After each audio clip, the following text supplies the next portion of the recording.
ಊಟ ಮಾಡದೆಯೇ ಋಷಿಗಳಂತೆ ತಪಸ್ಸನ್ನು ಆಚರಿಸುವುದು ಒಂದು ವಿಧವಾದರೆ, ಸರಿಯಾದ ಕ್ರಮದಲ್ಲಿ ಊಟ ಮಾಡುವ ಮೂಲಕವೂ ತಪಸ್ಸಿನ ಫಲವನ್ನು ಪಡೆಯಬಹುದು ಎಂದು ಯೋಗಶಾಸ್ತ್ರ ಹೇಳಿದೆ.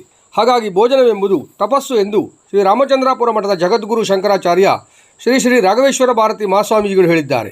ಗೋಕರ್ಣ ಅಶೋಕಿಯ ಮೂಲಮಠದ ಪರಿಸರದಲ್ಲಿ ನಡೆಯುತ್ತಿರುವ ಅನ್ನಬ್ರಹ್ಮ ಚಾತುರ್ಮಾಸ್ಯದ ಧರ್ಮಸಭೆಯಲ್ಲಿ ಅನ್ನಬ್ರಹ್ಮ ಮಾಲಿಕೆಯಲ್ಲಿ ಪ್ರವಚನ ಅನುಗ್ರಹಿಸಿದ ಶ್ರೀಗಳು, ಪಾಪದ ದಾರಿಗಳಲ್ಲಿ ಆಹಾರವೇ ಪ್ರಧಾನವಾದದ್ದು. ಪಾಪ ನಮ್ಮೊಳಗೆ ಸೇರಿದ ನಂತರ ಬಾಧೆಯನ್ನು ನೀಡಲು ಆರಂಭಿಸುತ್ತದೆ.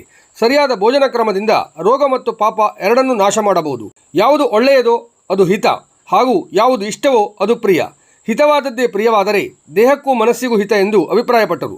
ಮಂಗಳೂರು ಉತ್ತರ ಕ್ಷೇತ್ರದ ಶಾಸಕ ಡಾಕ್ಟರ್ ಭರತ್, ಕರ್ನಾಟಕ ಬ್ಯಾಂಕಿನ ಸಿಇಒ BS ರಾಜ ಕಾರ್ಯಕ್ರಮದಲ್ಲಿ ಉಪಸ್ಥಿತರಿದ್ದು ಶ್ರೀಗಳಿಂದ ಆಶೀರ್ವಾದ ಪಡೆದರು. ರಾಮಮೂರ್ತಿ KB ದಂಪತಿಗಳು ಶ್ರೀ ಗುರುಭಿಕ್ಷಾ ಸೇವೆ ಸಮರ್ಪಿಸಿದರು.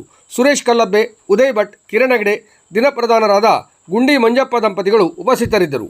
ಪರಂಪರಾಗತವಾಗಿ ಶ್ರೀ ರಾಮಚಂದ್ರಾಪುರ ಮಠಕ್ಕೆ ನಡೆದುಕೊಳ್ಳುತ್ತಿರುವ ಹಾಲಕ್ಕಿ ಸಮಾಜದವರು ಸಮರ್ಪಿಸಿದ ಸ್ವರ್ಣಪಾದುಕಾ ಪೂಜೆಯನ್ನು ಸ್ವೀಕರಿಸಿ ಮಾತನಾಡಿದ ಶ್ರೀಗಳು, ಹಾಲಕ್ಕಿ ಸಮಾಜದವರು ಶ್ರೀಮಠದ ಕೆಕ್ಕಾರು ಶಾಖಾ ಮಠಕ್ಕೆ ಪರಂಪರೆಯಿಂದ ತಮ್ಮ ಶ್ರದ್ಧಾಭಕ್ತಿಗಳನ್ನು ಸಲ್ಲಿಸುತ್ತಾ ಬಂದಿದ್ದು, ಅದರಲ್ಲಿ ತಮ್ಮ ಹಿತವನ್ನು ಕಂಡಿದ್ದಾರೆ. ಹಾಲಕ್ಕಿ ಸಮಾಜ ಜೊತೆ ಶ್ರೀಮಠ ಸದಾ ಜೊತೆಗಿರಲಿದ್ದು, ಸರ್ಕಾರವೂ ಕೂಡ ಈ ಸಮಾಜಕ್ಕೆ ಸಲ್ಲಬೇಕಾದ ಸೌಕರ್ಯವನ್ನು ಒದಗಿಸಬೇಕು ಎಂದರು. ಅನ್ನಬ್ರಹ್ಮ ಚಾತುರ್ಮಾಸ್ಯದಲ್ಲಿ ಹಾಲಕ್ಕಿ ಸಮಾಜಕ್ಕೆ ಅಕ್ಕಿಯನ್ನು ಆಶೀರ್ವಾದ ಪೂರ್ವಕವಾಗಿ ಕೊಡಲಾಗಿದೆ. ಆ ಸಮಾಜಕ್ಕೆ ಒಳಿತಾಗಲಿ ಎಂದು ಆಶೀರ್ವದಿಸಿದರು.